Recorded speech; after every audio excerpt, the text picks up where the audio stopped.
أقسم بالله العلي العظيم بأني سأقوم بحرق العالم الجزائري وتقطيعه والعبث عليه بأقدامي.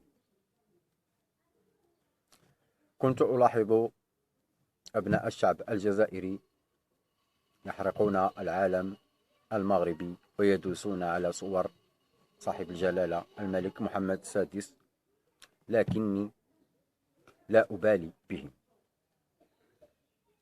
ولم أكن أستطيع أن أعاملهم بنفس الأسلوب وحرق علمهم والعبث على صور رئيسهم أو ما شابه. لكن بعد هذه الحادثة التي وقعت في شاطئ السعيدية، والتي توفي فيها 2 شخصان مغاربة ذو جنسية فرنسية على يد البحرية الجزائرية بالرصاص الحي، تغير مفهومي تجاه دولتكم، وآخر خيط كان يربط بين المغرب والجزائر قد مزق.